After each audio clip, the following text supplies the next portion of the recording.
pour diminuer le débit sanguin. Donc, c'est le cerclage. Donc, dans les dérivations, nous avons les dérivations du sang systémique vers le poumon. Du sang systémique vers le poumon. Systémique, ça veut dire le sang qui vient des artères, hein, des gros vaisseaux artériels. Hein. Donc, on le dévie vers les poumons pour pouvoir oxygéner le sang. Donc, c'est une dérivation de sang artériel systémique vers le lit pulmonaire. Il existe différentes variétés,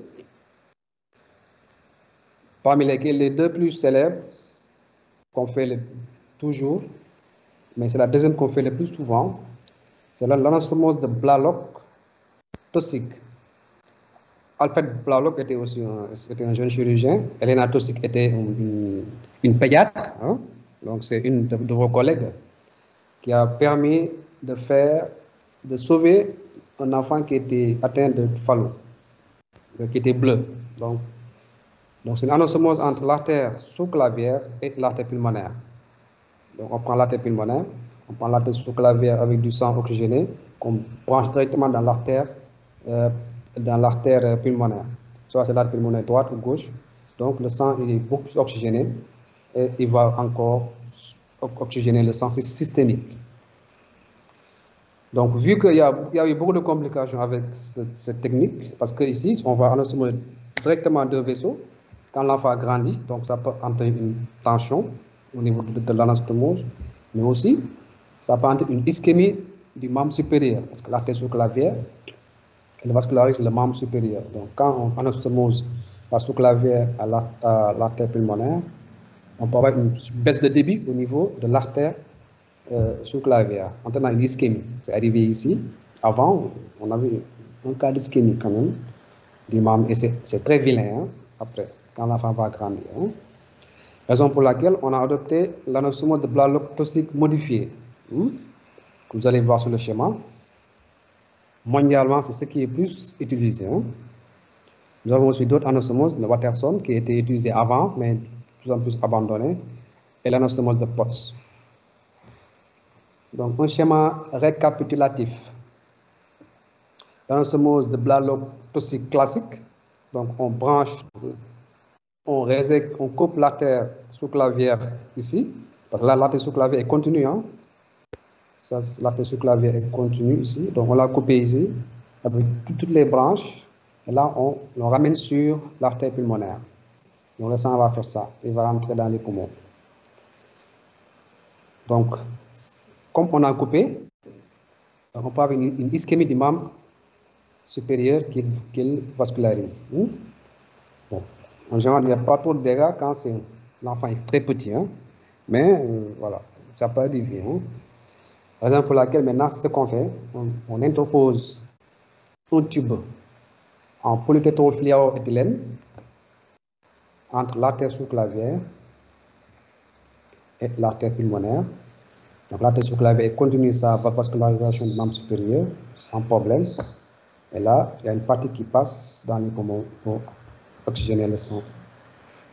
Les anostomoses de Potts et de Watterson. Watterson, c'est entre l'aorte ascendante et l'artère pulmonaire. Le Potts, c'est l'aorte descendante et l'artère pulmonaire. Donc, le plus souvent, c'est abandonné. Il y a juste le Potts qu'on fait parfois pour les malades qui ont un état d'Eisenmenger, donc qui est irrécupérable. Donc, ce dérivage du sang systémique vers le poumon est indiqué dans les tétrages de Fallot, parce qu'il y en a beaucoup, parce qu'il y a des formes régulières et irrégulières. Donc, cet tétrage de Fallot inopérable chez le nouveau-né est aussi utilisé dans le ventricule unique, dans les transports des gros vaisseaux. Mais quand c'est associé à des sténoses pulmonaires. Donc, quand il y a n'importe quelle pathologie congénitale, mais avec une sténose pulmonaire serrée, on ne peut pas opérer, on ne peut pas faire la cure complète.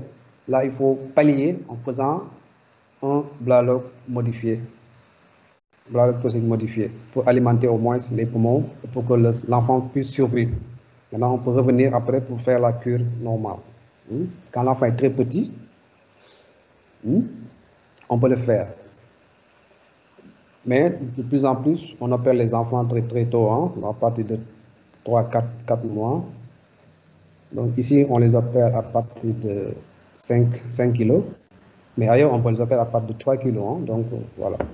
C'est pourquoi parfois, ce n'est pas très, très utilisé dans le plat toxique, hein, modifié.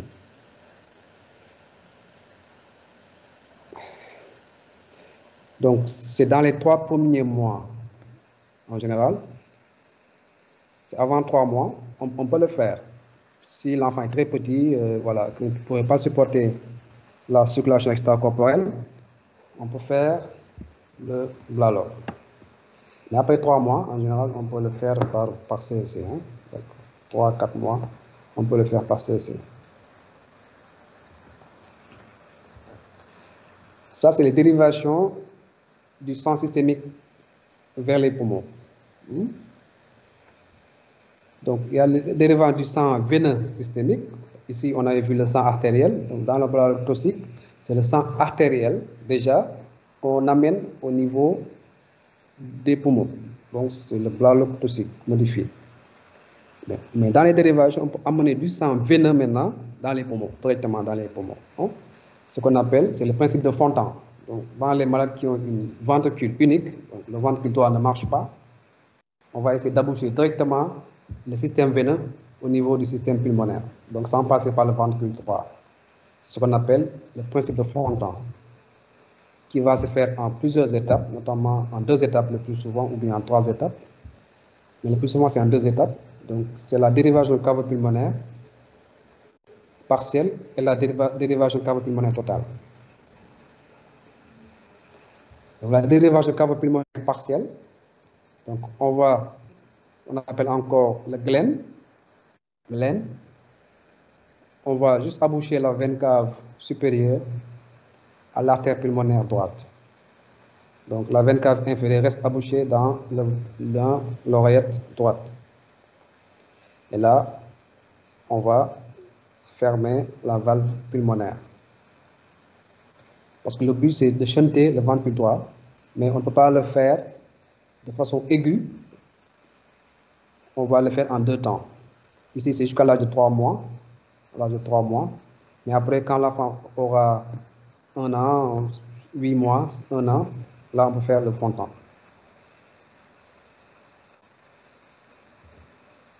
Donc, la dérivation cavo-pulmonaire partielle, c'est entre 4 et 6 mois. Si la saturation de l'enfant est inférieure à 70%. Maintenant, si la saturation est supérieure à 70%, et surtout quand c'est supérieur à 80%, on ne fait rien en général. Donc, on fait cette dérivation cavo-pulmonaire pour que la saturation soit supérieure à 80%. Donc, c'est entre 4 et 6 mois. Ensuite, quand après avoir fait ça, on reste 2 mois, la saturation commence à baisser. Là, on est obligé quand même de refaire une autre dérivation pour compléter, pour que cette saturation aussi augmente. Donc, c'est la